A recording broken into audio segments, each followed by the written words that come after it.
بسم اللہ الرحمن الرحیم۔ السلام علیکم اسٹوڈنٹس، آج ہم اپنی 9th کلاس اسلامیات کا چیپٹر نمبر 23 حضرت عبداللہ بن عمرو بن العاص رضی اللہ تعالیٰ عنہ پڑھنے جا رہے ہیں، جو کہ ہمارے پاس ہے باب ششم کا تیسرا سبق۔ حضرت عبداللہ بن عمرو ہدایت کے سرچشمے اور مشاہیر اسلام، اور ڈے 1 سے جو ہم لوگ نمبرنگ دیتے آ رہے ہیں اس نمبرنگ کے پوائنٹ کے اکارڈنگ ہمارے پاس ہے چیپٹر نمبر 23، جو کہ آج کے اس لیکچر میں ہم لوگوں نے ڈسکس کرنا ہے، اور یہ ہے ہمارے پاس باب ششم کا تیسرا سبق۔ حضرت عبداللہ بن عمرو بن العاص رضی اللہ تعالیٰ عنہ، پیج نمبر 77 پہ۔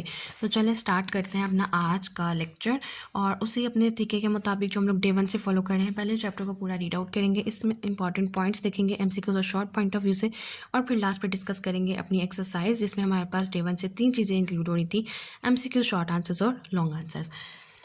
یہ ہمارے پاس پیج نمبر 77، تیسرا پارٹ ہے باب ششم کا، حضرت عبداللہ بن عمرو بن العاص رضی اللہ تعالیٰ عنہ، اور سٹارٹ کرتے ہیں اپنی ریڈنگ سے۔ آپ رضی اللہ تعالیٰ عنہ کا نام عبداللہ، کنیت ابو محمد اور ابو عبد الرحمن تھی۔ تو یہ ہمارے پاس فرسٹ لائن ہی ہمارے پاس MCQs کے لیے امپورٹنٹ ہے کہ ان کا نام عبداللہ، کنیت ابو محمد اور ابو عبد الرحمن تھی۔ آپ رضی اللہ تعالیٰ عنہ کے والد کا نام عمرو بن العاص رضی اللہ تعالیٰ عنہ اور والدہ کا نام ریتا بن منبہ تھا۔ تو والد کا نام عمرو بن العاص اور والدہ کا نام ریتا بنت منبہ تھا۔ حضرت عبداللہ بن عمرو رضی اللہ تعالیٰ عنہ نے اپنے والد سے پہلے اسلام قبول کیا۔ حضرت عبداللہ بن عمرو رضی اللہ تعالیٰ عنہ زیادہ وقت نبی کریم صلی اللہ علیہ وسلم کی بارگاہ میں گزارتے، اور نبی کریم صلی اللہ علیہ وسلم کی زبان مبارک سے جو الفاظ ادا ہوتے تھے وہ لکھ لیتے تھے۔ تو یہ بھی ہمارے پاس ایک امپورٹنٹ MCQ پوچھا جا سکتا ہے کہ حضرت عبداللہ اپنا زیادہ تر وقت کہاں پہ گزارتے تھے، تو آپ صلی اللہ علیہ وسلم کی بارگاہ رسالت میں۔ زہد و تقویٰ حضرت عبداللہ بن عمرو کی شخصیت کا نمایاں پہلو تھا۔ رسول اللہ صلی اللہ علیہ وآلہ وسلم کی مصاحبت سے جو وقت باقی بچ جاتا وہ یاد الہی میں گزارتے تھے، اور یہ پوائنٹ بھی ہمارے پاس MCQs کے لیے شارٹ کے لیے امپورٹنٹ کنسیڈر کیا جا سکتا ہے کہ آپ صلی اللہ علیہ وآلہ وسلم کے بارگاہ رسالت میں وقت گزارنے کے بعد جو وقت بچ جاتا تھا اس کو کہاں پہ یوٹیلائز کیا کرتے تھے حضرت عبداللہ، تو وہ ہمارے پاس آئے گا یاد الہی میں۔ دن بھر روزے کی حالت میں رہتے اور رات عبادت میں گزارتے۔ تو یہ بھی MCQ پوچھا جا سکتا ہے کہ دن بھر روزے کی حالت میں کون سے صحابی رہتے تھے، تو حضرت عبداللہ بن عمرو۔ آپ رضی اللہ تعالیٰ عنہ کے والد نے بارگاہ نبی صلی اللہ علیہ وآلہ وسلم میں آپ رضی اللہ تعالیٰ عنہ کی راہبانہ زندگی کی شکایت کی، تو نبی کریم صلی اللہ علیہ وآلہ وسلم نے آپ رضی اللہ تعالیٰ عنہ کو والد کی اطاعت کا حکم دیا اور ارشاد فرمایا: عبداللہ، روزے رکھو اور افطار کرو، نمازیں پڑھو اور آرام کرو، بیوی بچوں کا حق ادا کرو، یہی میرا طریقہ ہے۔ جو میرے طریقے سے اعراض کرے گا وہ میری امت سے نہیں ہے، اور یہ صحیح بخاری کی حدیث نمبر 6134 ہے ہمارے پاس۔ تو یہ جو پوائنٹ ہے یہ ہمارے پاس شارٹ پوائنٹ آف ویو سے امپورٹنٹ ہے کہ آپ صلی اللہ علیہ وسلم نے حضرت عبداللہ کو والد کی اطاعت کا کیا حکم دیا، تو اس میں ہمارے پاس یہ 2 لائنز کا جو ان کا فرمان ہے یہ آئے گا۔ نیکسٹ آتا ہے ہمارے پاس اہل بیت اطہار رضی اللہ تعالیٰ عنہ سے محبت۔ حضرت رجا رضی اللہ تعالیٰ عنہ فرماتے ہیں کہ میں مسجد نبی میں ایک مرتبہ جماعت کے ساتھ بیٹھا ہوا تھا، وہاں حضرت عبداللہ بن عمرو رضی اللہ تعالیٰ عنہ اور حضرت ابو سعید خدری رضی اللہ تعالیٰ عنہ بھی موجود تھے۔ حضرت عبداللہ بن عمرو نے حضرت امام حسین کو مسجد نبی میں آتے ہوئے دیکھ کر کہا: کیا میں تمہیں اس شخص کے بارے میں آگاہ نہ کروں جو آسمان والوں کے نزدیک دنیا میں سب سے زیادہ محبوب ہے؟ لوگوں نے کہا: کیوں نہیں؟ فرمایا: وہ یہ ہیں جو تمہارے سامنے تشریف لا رہے ہیں، یعنی حسین بن علی رضی اللہ تعالیٰ عنہ۔ تو اس پارٹ میں ہمارے پاس یہ آ سکتا ہے کہ حضرت رجا رضی اللہ تعالیٰ عنہ نے حضرت عبداللہ بن عمرو بن العاص رضی اللہ تعالیٰ عنہ کی اہل بیت اطہار سے محبت کس طرح بیان کی، تو اس میں ہمارے پاس یہ پورا ٹاپک انکلوڈ ہو جائے گا۔ نیکسٹ آتا ہے صحیفہ صادقہ کی تدوین۔ حضرت عبداللہ بن عمرو رضی اللہ تعالیٰ عنہ نے رسول اللہ صلی اللہ علیہ وسلم کے ارشادات و ملفوظات کا ایک مجموعہ جمع کیا جسے صحیفہ صادقہ کہا جاتا ہے۔ چنانچہ جب آپ رضی اللہ تعالیٰ عنہ سے کوئی مسئلہ پوچھا جاتا تو آپ رضی اللہ تعالیٰ عنہ اس میں سے دیکھ کر جواب دیتے تھے۔ حضرت عبداللہ بن عمرو رضی اللہ تعالیٰ عنہ اس مجموعے کو نہایت عزیز رکھتے تھے۔ آپ رضی اللہ تعالیٰ عنہ فرماتے تھے کہ یہ وہ صحیفہ حق ہے جس کو میں نے تنہا رسول اللہ صلی اللہ علیہ وسلم سے سن کر جمع کیا تھا۔ تو یہ بھی آپ کے پاس امپورٹنٹ ہے کہ کون سے صحیفے کی جو تدوین ہے انہوں نے اکیلے کی تھی اور انہیں اکٹھا کر کے انہوں نے کمپائل اپ کیا تھا، تو وہ ہمارے پاس آ جائے گا صحیفہ صادقہ۔ نیکسٹ آ جاتا ہے ان کا علم و فضل۔ حضرت عبداللہ بن عمر رضی اللہ تعالیٰ عنہ سے مروی احادیث کی تعداد تقریباً 700 ہیں۔ یہ ہمارے پاس MCQs کے لیے امپورٹنٹ ہے۔ آپ رضی اللہ تعالیٰ عنہ کو صحابہ کرام میں علم و فضل کے لحاظ سے ایک ممتاز مقام حاصل تھا۔ آپ کو عبرانی زبان پر بھی عبور تھا، تو یہ بھی MCQ آ سکتا ہے کہ حضرت عبداللہ کو کس زبان پر عبور حاصل تھا؟ عبرانی۔ حضرت ابو ہریرہ کا ارشاد ہے کہ عبداللہ بن عمرو کو مجھ سے زیادہ احادیث یاد تھیں۔ حضرت عبداللہ بن عمرو کے حلقہ درس میں شرکت کرنے کے لیے لوگ دور دراز کے ممالک سے سفر کر کے حاضر ہوتے اور حدیث کا علم حاصل کرتے تھے۔ آپ رضی اللہ تعالیٰ عنہ اہل علم کی بہت زیادہ عزت و احترام کرتے تھے۔ حضرت عبداللہ بن عمرو اپنے زہد و تقوی کی وجہ سے بہت زیادہ مشہور تھے۔ آپ رضی اللہ تعالیٰ عنہ کثرت سے قرآن مجید کی تلاوت کرتے تھے۔ تو یہ بھی ہمارے پاس شارٹ بھی ہمارے پاس ایکسرسائز کا، اور یہ بھی MCQs میں پوچھا جا سکتا ہے کہ آپ رضی اللہ تعالیٰ عنہ کس کی تلاوت کرتے تھے؟ قرآن مجید کی کثرت کے ساتھ۔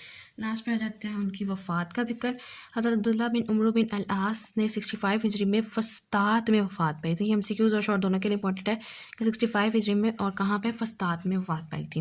حضرت عبداللہ بن عمرو کی زندگی میں ہمارے لیے یہ سبق ہے کہ ہم اللہ اور اس کے رسول صلی اللہ علیہ وسلم کے کام کی روشنی میں زندگی گزاریں اور دین اسلام کی ترویج اور اشاعت کے لیے نمایاں کردار ادا کریں۔ اسی میں ہماری دنیا اور آخرت کی کامیابی اور کامرانی ہے۔ تو اسٹوڈنٹس، یہ تھا ہمارے پاس آج کا تھرڈ ٹاپک باب ششم کا، حضرت عبداللہ بن عمرو بن العاص رضی اللہ تعالیٰ عنہ، اور ہم لوگوں نے ریڈ آؤٹ کیا اور اس میں کچھ امپورٹنٹ پوائنٹس دیکھے MCQs اور شارٹ کے لیے۔ تو آگے چلتے ہیں اپنی ایکسرسائز کی طرف، اور سب سے پہلے اس میں ہمارے پاس آ رہے ہیں MCQs، اور پہلا آتا ہے ہمارے پاس حضرت عبداللہ بن عمرو رضی اللہ تعالیٰ عنہ کی کنیت ہے ابو عبد الرحمن، اور اس کے علاوہ ایک اور کنیت تھی ابو محمد۔ سیکنڈ آ جاتا ہے ہمارے پاس حضرت عبداللہ بن عمرو کی سیرت کا نمایاں پہلو تھا زہد و تقوی۔ تھرڈ آ جاتا ہے حضرت عبداللہ بن عمرو رضی اللہ تعالیٰ نے حضرت امام حسین کی طرف دیکھ کر کیا ارشاد فرمایا؟ آسمان والوں کے نزدیک دنیا میں سب سے زیادہ محبوب۔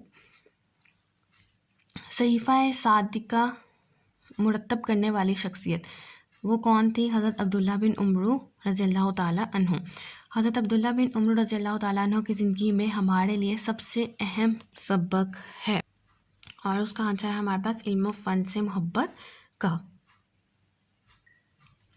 اور یہ تھے ہمارے پاس MCQs کثیر انتخابی سوالات، اور آگے آ جاتا ہے سیکنڈ پارٹ میں، وہ ہے ہمارے پاس مختصر جوابات کا، اور اس میں سب سے پہلا سوال اس نے ہم سے جو پوچھا ہے وہ ہے ہمارے پاس حضرت عبداللہ بن عمرو رضی اللہ تعالیٰ عنہ کے والد اور والدہ کا نام لکھیں، اور اس کا آنسر ہے ہمارے پاس پیج نمبر 77 فرسٹ لائن ہے کہ والد کا نام عمرو بن العاص اور والدہ کا نام ریتا بنت منبہ تھا۔ تو یہ ہمارے پاس بالکل ایک شارٹ سائنس کا آنسر آ جائے گا۔ سیکنڈ کوسچن آ جاتا ہے حضرت عبداللہ بن عمر رضی اللہ تعالیٰ عنہ کے زہد و تقوی کے بارے میں آپ کیا جانتے ہیں، اور اس کا آنسر آ جاتا ہے ہمارے پاس پیج نمبر 78 علم و فضل، ہمارے پاس اس کی ہیڈنگ ہے کہ حضرت عبداللہ بن عمرو رضی اللہ تعالیٰ عنہ اپنا زہد و تقوی کی وجہ سے بہت زیادہ مشہور تھے، اور آپ رضی اللہ تعالیٰ عنہ کثرت سے قرآن مجید کی تلاوت کرتے تھے۔ تو یہ ایک بالکل شارٹا سا آنسر جو ہے وہ اس کوسچن کا آئے گا۔ نیکسٹ چلتے ہیں ہم اپنے تھرڈ شارٹ کی طرف۔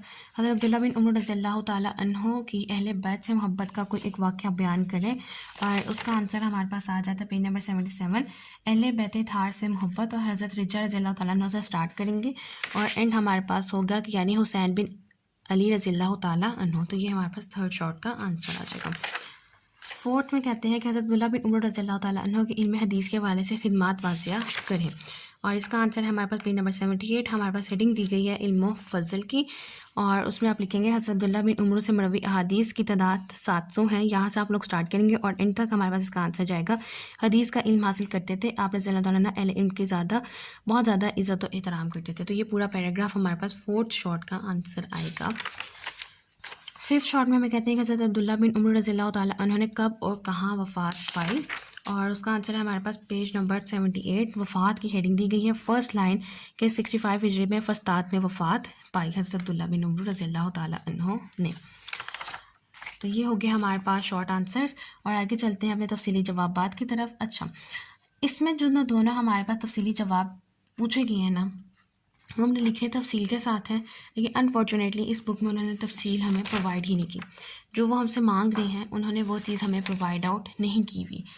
پہلا میں کیا کہتے ہیں کہ حضرت عبداللہ بن عمر رضی اللہ تعالیٰ عنہ کے حالات زندگی تحریر کریں. فرسٹ لانگ میں تو ہمارے پاس یہ پورا چیپٹر ہی انکلوڈ ہو جائے گا. حالات زندگی میں آپ لوگ پہلے اس کا تعارف لکھیں گے, ان کا اسلام قبول کرنے کا سارا واقعہ لکھیں گے, انہوں نے اپنے ماں باپ سے پہلے اسلام قبول کیا, پھر آپ صلی اللہ علیہ وسلم نے والد کی اطاعت کے بارے میں کیا فرمایا اس کے بارے میں لکھیں گے, پھر اہل بیت اطہار سے محبت کے بارے میں آپ ایکسپلین کریں گے, ان کا صحیفہ صادقہ, ان کا علم و فضل, اور پھر ان کی وفات کے بارے میں آپ ایکسپلین کریں گے. تو یہ آپ کا پہلا لانگ کوسچن ہو جائے گا, جبکہ وہ ریکوائرمنٹ ان کی ابھی بھی کمپلیٹ آؤٹ نہیں کرتا, لیکن ہم لوگ کو نے کیونکہ بک فالو کرنی ہے تو بک کے مطابق آپ فرسٹ لانگ کا آنسر اسی میں سے تیار کریں گے. سیکنڈ میں کہتے ہیں کہ حضرت عبداللہ بن عمر رضی اللہ تعالیٰ عنہ کی علمی خدمات تحریر کریں.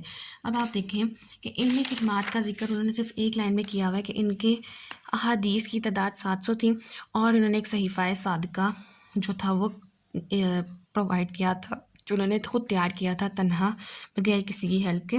تو یہ پرووائڈ کی گئی تھی ڈیٹیلس, جبکہ ہمیں اس کا تفصیلی جواب چاہیے. آپ لوگ کیا کریں گے, آپ لوگوں نے جو تعارف پہلا چیپٹر آپ لوگوں نے کمپلیٹ چیپٹر فرسٹ لانگ کے لیے تو تیار کیا ہوگا, آپ لوگوں نے تعارف, حاصل کلام, علم و فضل اور صحیفہ صادقہ کی تدوین تو یہیں سے آپ لوگوں نے اٹھا لینی ہے. اور آپ کا لانگ مزید بہتر اور انہینس کرنے کے لیے میں ڈسکرپشن باکس میں ایک لنک پرووائڈ کروں گی جس میں حضرت عبداللہ بن عمرو بن العاص رضی اللہ تعالیٰ عنہ کی علمی خدمات کے اوپر کافی ساری ایٹ لیسٹ 8 to 9 اور ابو پیجز پہ ڈیٹیل آپ کو اس لنک سے پرووائڈ کی جائے گی, اور آپ اس لنک سے اپنے اس لانگ کوسچن کو تیار کر سکتے ہیں, کیونکہ یہ جو لانگ کوسچن انہوں نے ہمیں کہا ہے اس کی ڈیٹیل آپ کی اس ریکوائرمنٹ مٹیریل میں جو انہوں نے ہمیں بک میں پرووائڈ کیا اس میں نہیں ہے. تو بہت کم ڈیٹیل لکھنا بھی نہیں, ہم لوگوں نے نہیں لکھنی, اور بہت زیادہ بھی نہیں لکھنی. تو اپنے حساب سے ہم لوگوں نے کچھ اہم چیزوں کو اٹھا لینا ہے, اور اس لنک میں میں نے اہم چیزوں کو ہائی لائٹ کیا ہے. علمی خدمات حضرت عبداللہ بن عمرو بن العاص رضی اللہ تعالیٰ عنہ کی اہم اور امپورٹنٹ علمی خدمات ان کی جو تھی وہ اس لنک میں آپ کو مل جائیں گی. آپ لوگ اس لنک کو ڈاؤن لوڈ کر سکتے ہیں, سیو آؤٹ کر سکتے ہیں فیوچر یوز کے لیے, تاکہ آپ لوگ جب بھی اپنا یہ چیپٹر تیار کریں تو اس کا جو علمی خدمات یعنی کہ سیکنڈ لانگ آنسر ہے اس کا آنسر آپ کو اس لنک میں آپ کو پرووائڈ کیا جائے گا. PDF لنک ہوگا گوگل ڈرائیو کا, ڈسکرپشن باکس میں ایڈ کر دوں گی, اور آپ اپنا وہاں سے سیکنڈ لانگ تیار کر سکتے ہیں. سیکنڈ لانگ کے ساتھ ساتھ اس کے اسٹارٹ میں 1-2 پیجز میں ایسا مٹیریل بھی اویلیبل ہے جو آپ کا اس فرسٹ لانگ تیار کرنے میں ہیلپ آؤٹ کرے گا. تو اسٹوڈنٹس مجھے امید ہے کہ آپ لوگوں کو آج کا لیکچر سمجھ آیا ہوگا. ان کیس کوئی مسئلہ ہے, کوئی کوسچن ہے, کوئی کوائری جو ابھی تک اسٹل آپ لوگوں کے مائنڈس میں ابھی تک کلیئر نہیں ہوئی تو آپ مجھ سے پوچھ سکتے ہیں. میری طرف سے مکمل کوشش ہوگی کہ آپ لوگوں کو مکمل طور پر گائیڈ کر سکوں. اور لاسٹ میں میری آپ سب سے صرف ایک ریکویسٹ ہوتی ہے, کائنڈلی پلیز چینل کو سبسکرائب کیجیے, سپورٹ کیجیے, ویڈیو کو لائک کیجیے اور اپنے فرینڈس کے ساتھ ضرور شیئر کیجیے. Thank you.